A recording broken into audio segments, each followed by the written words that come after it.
crois qu'il était important d'ouvrir aussi un lieu de mémoire pour transmettre, ne pas oublier l'implication de ces soldats qui ont laissé pour la plupart leur jeunesse et d'autres leur vie. On retrouve les thèmes des briquets qui ont été certainement les premiers objets fabriqués par les soldats. Ensuite, ils ont fabriqué énormément de douilles et ils ont aussi fabriqué les objets d'écriture puisqu'il faut bien rassurer la famille qui est à l'arrière. Et puis aussi des pipes parce que les soldats fument beaucoup. La fumée leur permet d'atténuer l'odeur épouvantable qu'il y a sur les champs de bataille.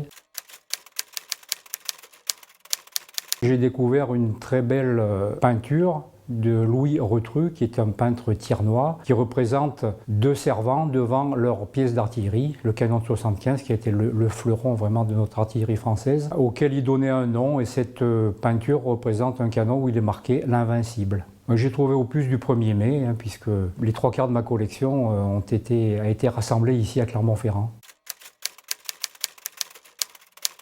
Le patrimoine hôtelier des villes d'eau a été réquisitionné, bien sûr, pour recevoir les nombreux blessés du front. Et ici, j'ai effectivement le carnet d'une infirmière qui s'appelait Blanche, dans lequel les soldats ont laissé leur témoignage de sympathie et de gratitude, puisqu'ils ont été soignés ici, dans cet hôpital temporaire.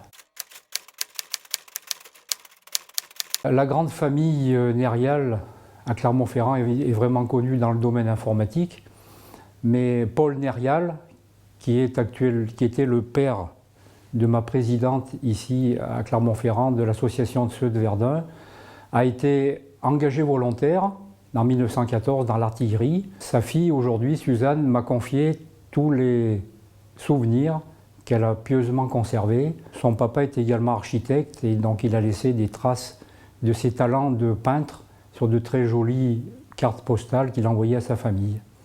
Alors il a aussi été concerné par la Deuxième Guerre mondiale. Il a été prisonnier une seule journée dans la chefferie du Génie, ici, à 2 pas d'ici, rue Bansac.